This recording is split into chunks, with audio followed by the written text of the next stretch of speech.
This is a massive move for Arsenal. In the modern day game, having the right individuals, decision makers, negotiators, and football minds behind your manager, propping up your head coach, is so important. Football has changed.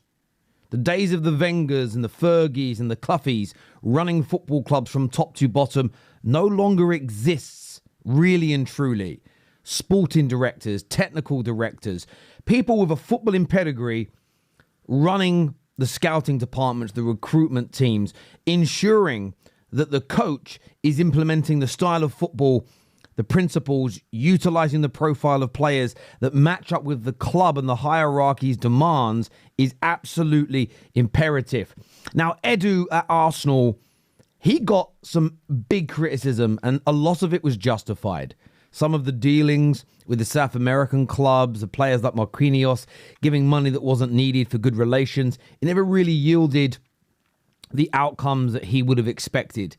Of course, a number of the star players that Mikel Arteta wanted, and if you think about Caicedo as an example, not getting him. And there is a litany of players that were top of the list for Arsenal, top of the list for Arteta, that they weren't able to deliver. They did not get in. And Edu was rightfully criticised for his failings in that. Now, he left the club a few months ago for pastures new, and there's been a lot of conversations. Who are Arsenal going to bring in? Who is the next person? And there was a lot of Arsenal fans that were frustrated, and I agree with them. There was this idea that Mikel Arteta would be sort of picking a friend.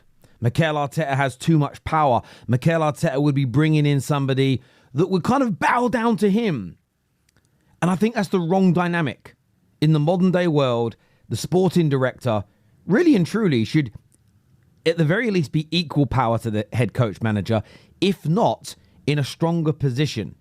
Because their job is to ensure that the head coach and manager is following through with the wishes of the club, is the plan of action, how they want to play football, the kind of profiles they need, whether it be the formations, whether it be the tactics in games, but essentially the footballing philosophy is brought to life by this individual. So for me, seeing that this name that we're going to go into now isn't a kind of an Arsenal player or an as far as I'm aware, an ex-friend of Mikel Arteta's, I think is, for rivals, damning. For Arsenal fans, very, very positive news indeed.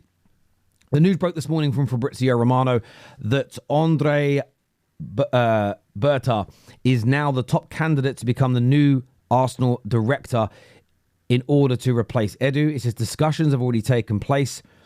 Berta left Atletico after building the team with key signings in recent years. That doesn't really make sense, that statement from Fabrizio. He left in January. He'd been there since 2011 and, of course, was a key integral part of helping Diego Simeone build. Again, they spend a lot of money compared to tiny clubs, but when you look at who Ati are competing against, the Barcelonas and the Real Madrids, they are poor in relative views in comparison to those clubs in terms of turnover and income. And the teams have been able to build the quality of player, but more importantly, ensuring that the standards stay high. Andrea Berta has been a very, very important cog in that Atletico Madrid wheel. Talks are at an advanced stage. Nothing is done or sealed as of yet. But it isn't just this update, as you can see here from Fabrizio. There's multiple others. The Mirror today and Duncan Castle's pushing out a big story that he's ended talks with AC Milan. AC Milan were looking to bring him in. They were desperate, in fact, to bring him in after he spent 11 or so years. Even more, I think he's more than 11 years actually at Atletico Madrid. I was looking at this a little bit earlier. He joined in 2013, so it's around just under 12 years at the football club. But he joined as a technical director, and in 2017 became the sporting director of the football club. So he's been there a long time.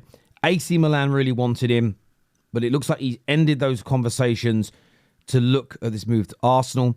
He's been in London for a while. He's been taking English lessons to obviously learn English, and he really wants to come and apply his trade in the Premier League, and it does look set for Arsenal to be the club for him.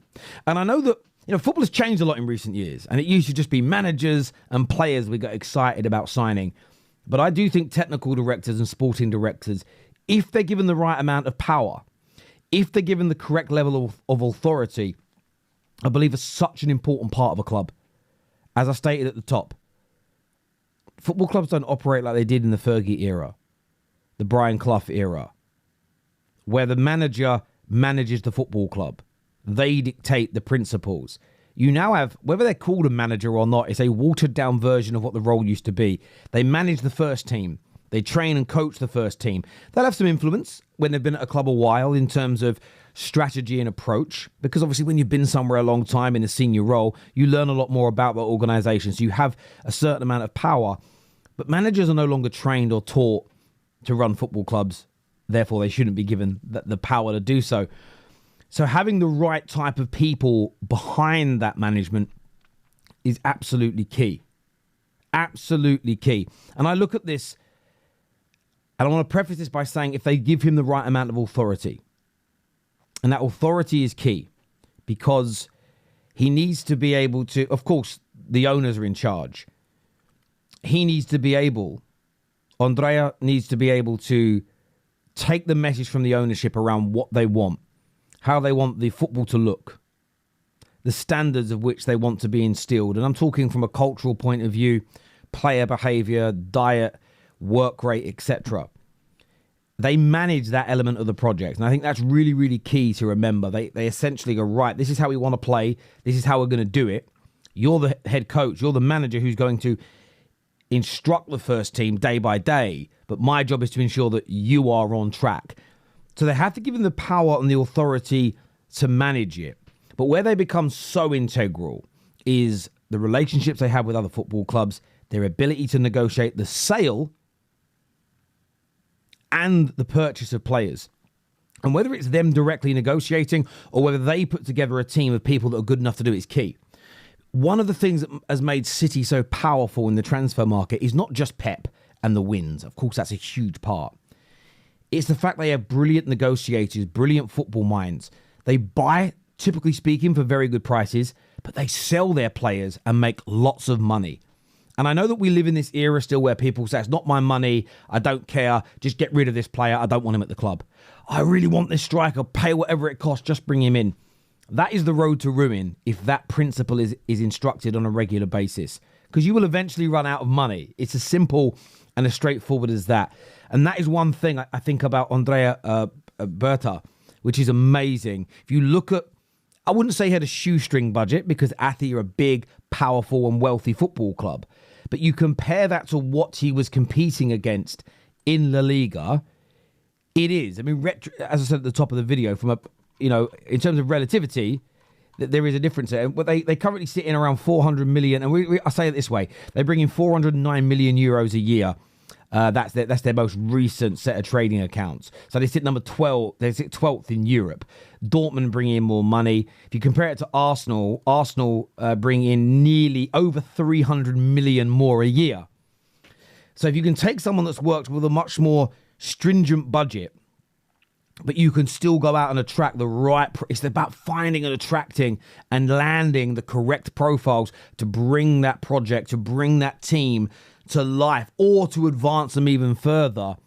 This man's got the capabilities of doing it. He has the CV, he has the background, he's worked at the very highest level, he's helped to create winning teams.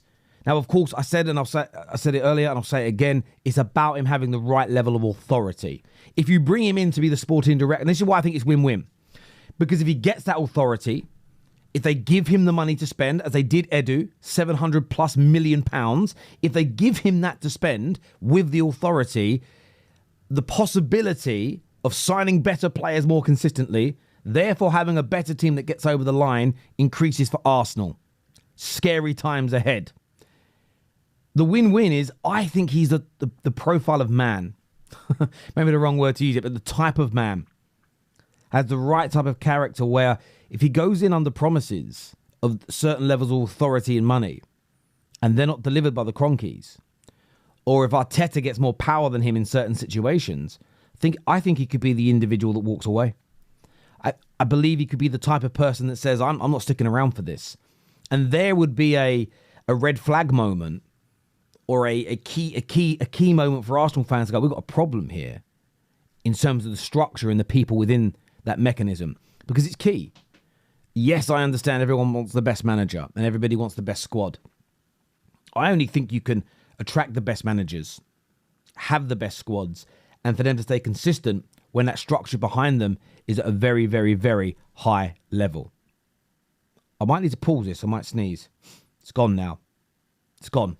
I was going to pause the recording so I could sneeze, but it seems to have gone. So Arsenal fans, look, I want to get your views on this. For me, you are a very good team. You've not had a great season, but I still think there is a very good squad. The reason you've been in a title race 3 years running in the Prem, you can't be a bad squad and do that. Does it need improvements? Absolutely. Does it need more firepower up front? Of course. The midfield looks as though it's going to go for a little bit of a rejuvenation. There's obviously the big talk of Zubimendi, the links to Kimmich now. I think at least 2 midfielders will come in. I think a goal scorer will be purchased. A new wide player could be a possibility as well. And potentially a long-term replacement maybe for Saliba. You're going to need a top-level sporting director to get that done. This could be the guy. Give me your thoughts. Give me your opinions on it. Rivals, what do you have to say about this? You may completely disagree with my view of how football clubs should be structured. And if they are with the right personnel, they can go to another level. Maybe you know a little bit more about Andrea Berta than I do. I want to get your opinions on it. Is this good, bad, or are you a little bit indifferent? Does it not really matter to Arsenal? Will it not prove them at all? I'd love to hear your views on this. Until next time, people, take care, goodbye, God bless, and I'll see you soon.